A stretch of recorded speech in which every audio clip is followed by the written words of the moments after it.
Right, members, it's 2 o'clock, so I'll start by apologies really from Dem Services that we've had to have the meeting over Teams, but as most of you are aware, we're having work done on the theatre, which has removed the chamber and the committee rooms from usage. So at the moment we are using other rooms, and we just dealing with some technical issues we've got with the equipment, but they should all be resolved shortly.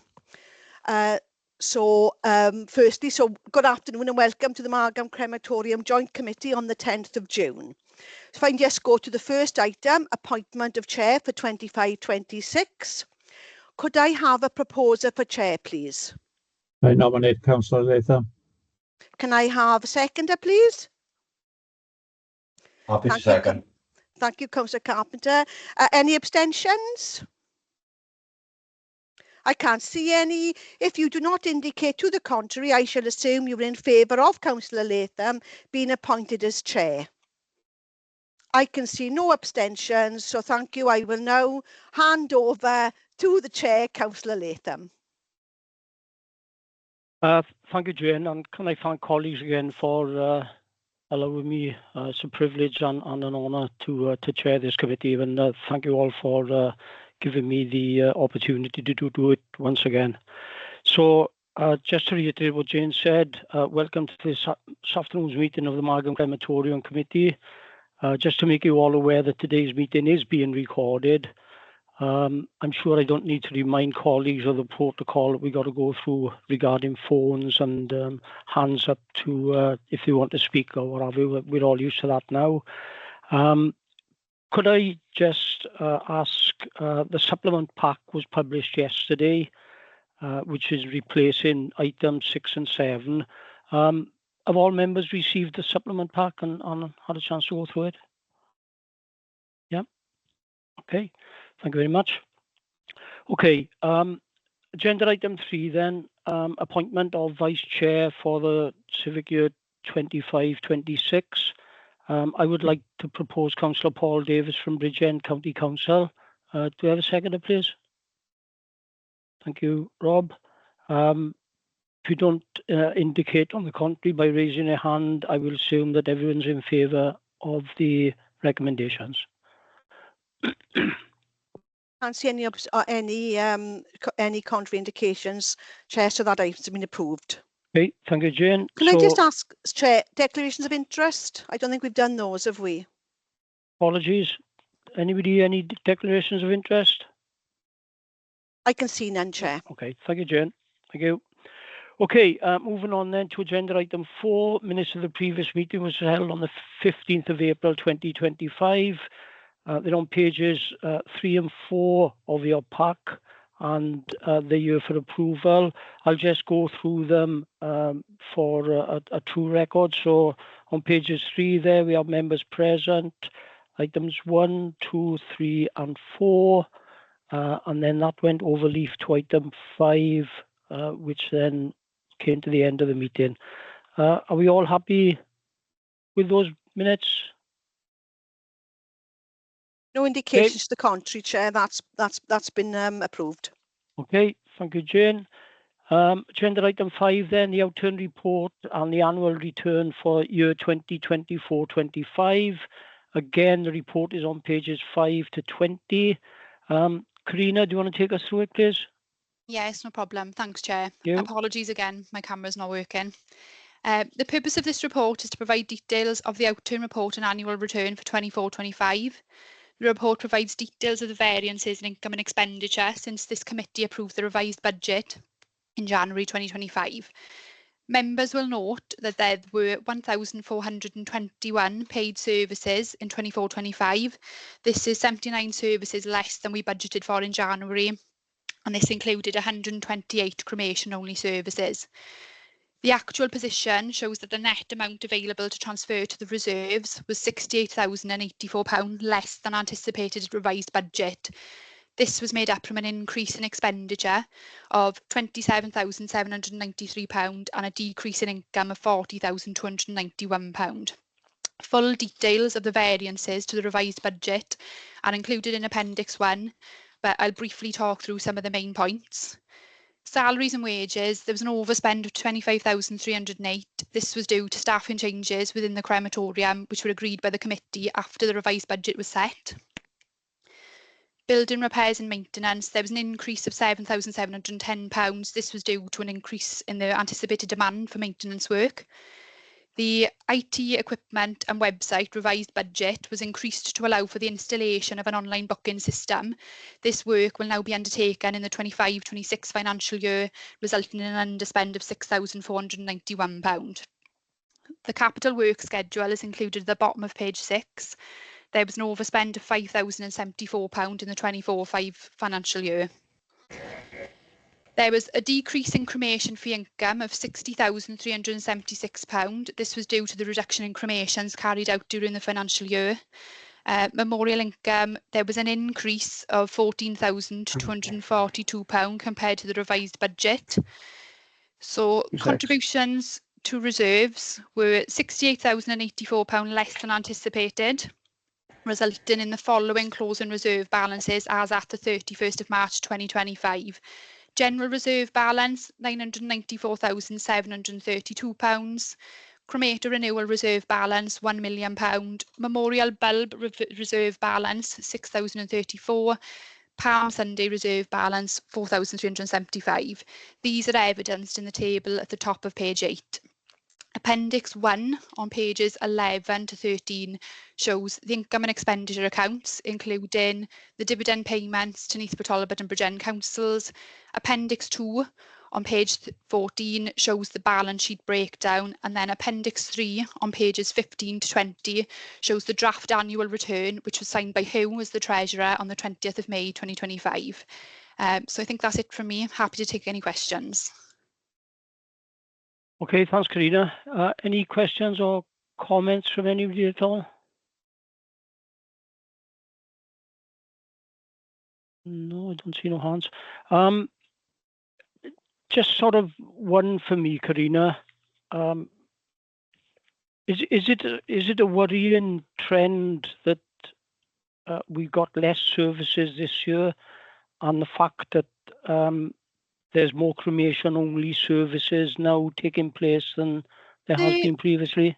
I think we've had quite high cremation figures in the last few financial years prior to this, so I don't think we need to be concerned yet. I think we need to have a look at obviously the figures we achieve this year, and if they are dropping off, then maybe yes, we do need to be concerned. But I think the cremation only, there was about 127 in the 23-24 financial year off the top of my head, so they're around the same. They do seem stable. Whether they will become more popular, I don't know whether Tracy be best placed to answer that, whether they are picking up, whether we're getting more this year so far in 25-26, I don't know. But over the last 2 financial years, they've been round about the same figure for cremation only.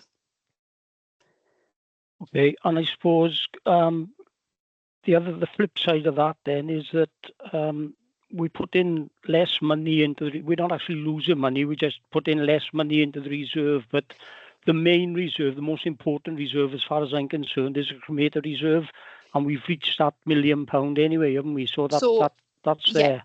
What we agreed was we've hit the million now. So for the 25-26 budget onwards, we'll put an inflationary increase in there. So that'll mean then any share of the surplus in excess of that will be going into the general reserve. So that'll build the general reserve back up then for any future works that we're looking to do down the crematorium, any improvement works. So yeah, we've hit the million in the cremator reserve, and we've kind of maxed that out for now, and it'll be inflationary from now on, and it leaves scope then for us to carry on topping up the general reserve.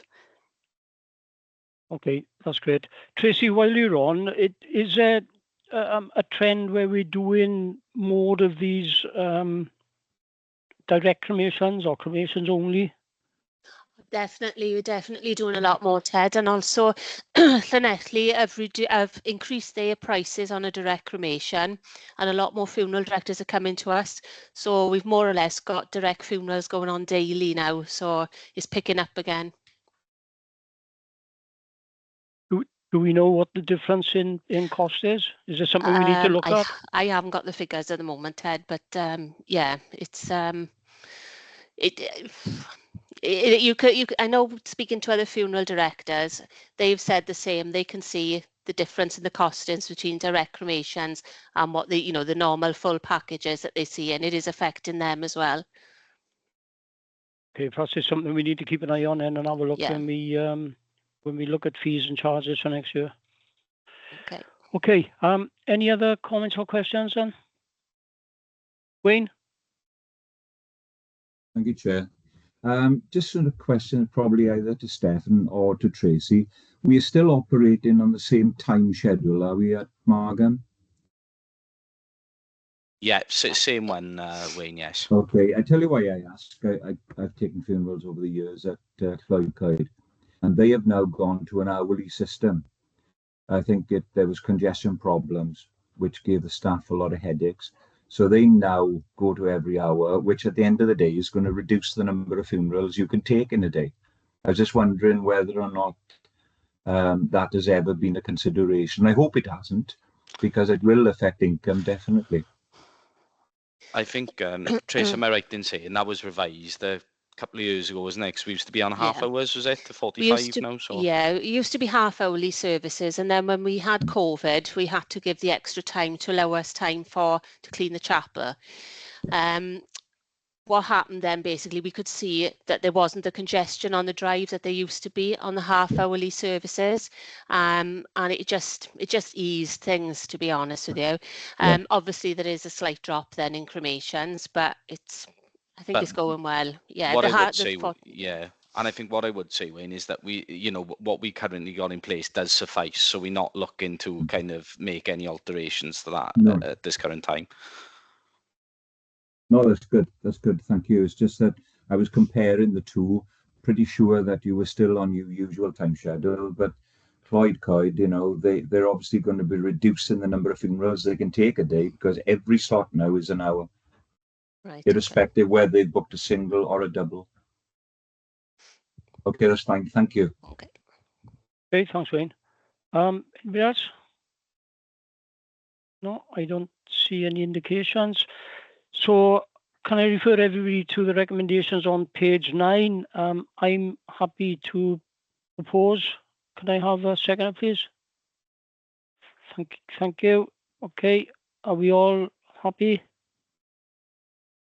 Yeah. Any abstentions? No. Okay. I can't see no indications of contrary, Chair. That item's been approved. Okay, thank you, Jane. Okay, so I'll go on to I'll refer members to the supplement pack, which, as I said earlier, replaces items 6 and 7. James, is it you going to take this, or Steph? It's James, Chair. Oh, James, can you hear me?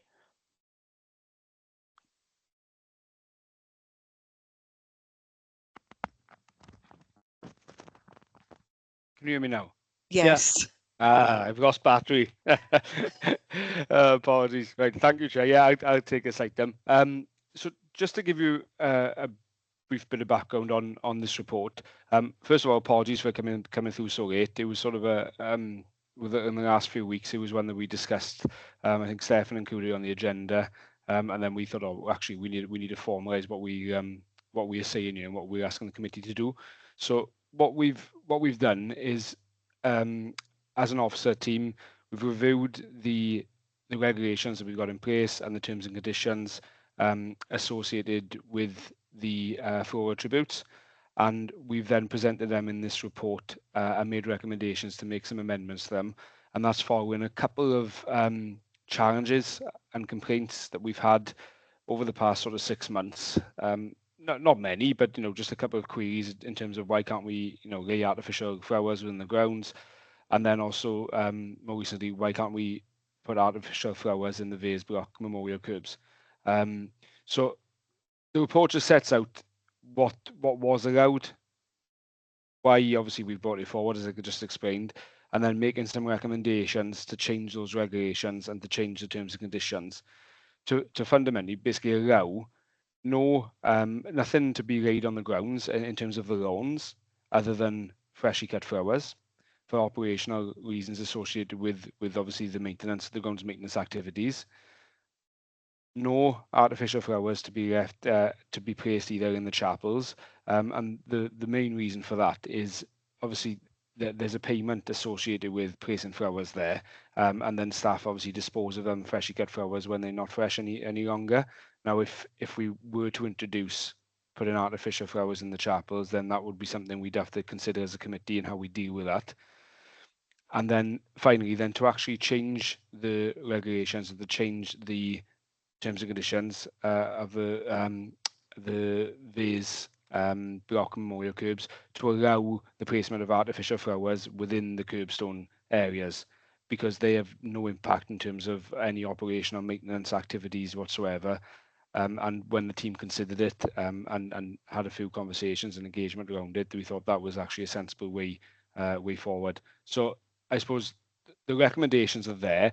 I can obviously take you through them. I know we'll go through them anyway towards the end, but I thought if we start with questions, or if there's any queries, then we can progress that way. Hey, James, sounds like a good plan. Any questions or comments? No? I can see Okay. none, Chair. Hey, thank you, Jane. So do we want to go straight on to the recommendations on page 4 and 5 then? Yeah. Do you want me to just to briefly? Are you going to read? Do you want to read through them, or do you want me just to briefly explain those changes? Yeah, go on. Yeah, briefly while you're on. Yeah, go on. Okay, so the first recommendation is just to change the crematorium regulations. So it's just stating that the wreaths and floral tributes brought to the crematorium should be placed in the positions indicated or the receptacles provided. No other vases, jars, or containers or artificial flowers are permitted in the chapels or within the grounds, and if placed, will be removed. And then the additional section that we've changed then is this part. Artificial flowers can be placed in the designated area of the curbstone memorials. Artificial flowers are not permitted anywhere else within the crematorium grounds, including the chapels. Artificial flowers will be removed if they are found in the areas where they are not permitted. And then the second one is that members agree to amend point 6 of the vase block memorial curb terms and conditions as follows, and this is a very slight change. It's in the first line. So the crematorium does permit, whereas previously it didn't, silk and or artificial flowers in the vase block. No flowers, bulbs, shrubs, trees, etc. to be planted in the vase block or in its vicinity, and the crematorium reserves the right to remove any such items and dispose of them. And then the final one is just for clarity that members agree that all other parts of the relevant regulations are to remain as they are at present, and that artificial flowers are still not permitted on the lawns or the chapel areas for the reasons stated in the report. Okay, thanks, James. Tracy, do you want to come in with any comments now? Because obviously it'll affect you. You're at the coalface. I think there'll be massive help with people with the artificial flowers. The only thing I do foresee is, because we've always said about the wildlife and everything, and that has been an issue with regards to artificial flowers, is that people are going to say now, with the artificial flowers going in the vase blocks, what's the difference between that and within the grounds? But as long as we all explain thoroughly that it's, it's what you call it's a working issue then, so that Lee can cut the grass and whatever, I think that will be fine. We just need to be clear explaining it to people. And the backup is that once it's approved here, it'll be within the policy anyway. Yeah, exactly. Yeah. James? You took the words out of my mouth. Yeah, I think that's the key thing, and that's why we wanted to make those changes, those two specific changes to the regulations, the terms and conditions, so that it makes it easier for staff and yourselves as committee members to refer any complaints or queries you get directly to those to the regulations and the terms and conditions. Okay, go to Wayne and then Rob. Thank you, Chair. I'm not a fan of artificial flowers, to be honest with you. But I can see one of the reasons raised is a woman who goes every week to lay fresh flowers, and it's getting very expensive for her to visit the crematorium. What I would say, artificial flowers can fade in the sun and the rain, and they can go to look very tatty. And I think that within the staff's powers, we should grant them the ability to remove such flowers if we feel they've faded to the point where they're looking scruffy. in the grounds, irrespective of where they are. That's all. Thank you, Chair. Okay, thanks, Wayne. Rob? Yeah, thank you, Chair. Yeah, I support what Wayne just said. There should be some delegated authority to staff to be undertaking the removal of that. But what I would suggest as well is that as we're updating these regulations, copies of them need to be given, I think, to the undertakers, who could in turn pass these on to the bereaved for future reference of the families. I know they put a pack together because there'll be an expectation of flowers and memorial tributes to be brought by families. If it's explained upfront and upright, then it may make staff's life easier, because A, the funeral director should be explaining it, and B, even potentially giving them a copy of what's expected going forward. So I don't know whether that can be done anyway, or whether it needs to be included in the regs. Thank you, Chair. Thanks, Rob. James, can we put a line in there just to cover what's been said here? Yeah, we can. I think in recommendation 2, we've got that's the section which we would include in terms of the terms and conditions. The wording is I suppose is the sensitive one here. If I just ask Tracy and Stefan, in terms of we've obviously got the contact details of those who will be placing the flowers within the curbstone areas. Do we want to include something in terms of wording within the terms and conditions, or do we just contact the owners of those curbstones at such a time when they've become, scruffy or faded or whatever it is, to inform them and obviously tell them, look, we're letting you know it's not something we want to leave in there. We would like to, give you 2 weeks notice, say, to come and remove them, otherwise we remove them and dispose of them ourselves. Yeah, I think, sorry, just to come in, I think it can be quite a difficult one in that sense, because I think it could be purely subjective in some cases. So I think it's a case of maybe carefully wording what we actually put into that policy. The only thing I would mention, I suppose, on that stance is, and again, in the cemeteries, we allow artificial flowers there in the cemeteries, and they do have a designated area for artificial flowers.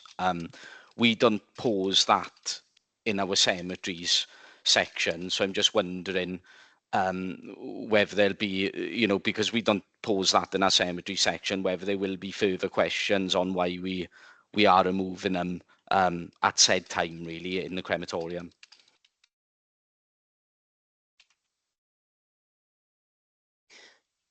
The only thing I would say, sorry. Sorry. Yeah, go on, Tess, sorry.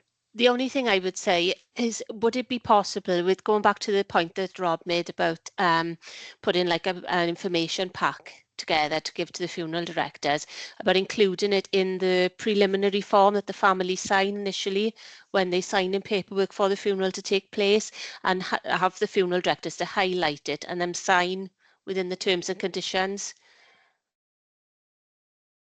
I just think that might be helpful. That makes sense. Sensible, yeah. Yeah, that makes sense to me. I think rather than placing it in the terms and conditions, because I think it's like Stefan said, it can be quite subjective. If we do it that way, Trace, I think it gives us the ability then obviously to contact them as well, and they can't say they haven't had that information previously. Chair, if I can confirm, Councillor Jones, you didn't put an amendment forward on the recommendations, did you? You're happy with the proposal? Yeah, I'm happy with the proposal, but I'm trying to make sure that families, when they undertake to put forward any sort of memorial, they clearly understand. So I'm not asking to amend the proposal. What I'm saying is it's the process of how the proposal is implemented, not the proposal itself. It's how we get that information out, how we make sure that the family are aware of it. So it's the process, not the proposal. Thank you, Councillor Jones. Okay, so, sorry, Wayne. Sorry, Chen. Yeah, just throw another spanner in the works. Does this ruling apply in the case of baby and infant deaths to teddy bears, soft toys, and balloons? No, this is just purely for artificial flowers, Wayne, in that sense. We wouldn't allow anything additional in that sense than the crematorium. Okay, so what are we looking at here now? To put these proposals to committee and then for an additional line to go on the form that families sign? You don't need Can I propose just if we add to the bear me 2 seconds, sorry. Sorry, James, can I just come in? You can't propose, it's got to be a member. So if you're going to add anything to the recommendation, it has to be a member of the committee that would have to put forward that inclusion or that change. I was just going to suggest some wording that you might want to include. Okay, yes. Wrong wording. If I suggest we include if you to consider including then at the end, where we've got that members agree that all other parts of the relevant regulations are to remain as they are at present, and artificial flowers are still not permitted on the lawns or the chapel areas for the reasons stated in this report. Shall we, if you consider additional wording along the lines of, and that officers clearly communicate the policy and the terms and conditions with families through funeral directors and with the families, yeah. Okay, Rob? Yeah, I would like to propose what James just said. No, it makes sense. Tracy's idea of getting them to sign and clearly understand the policy when they go through the process. So as I say, it's not amending the policy, but it's to include for the purposes of easier process and awareness of the families.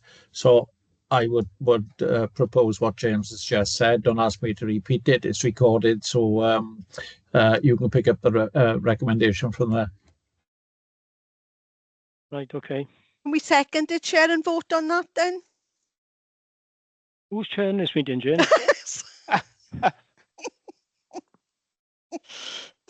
Right, so I'll refer you to the recommendations on pages 4 and 5, along with the suggested / proposed addition by Councillor Jones. Are we all happy to agree with that then? Yeah, okay, no abstentions.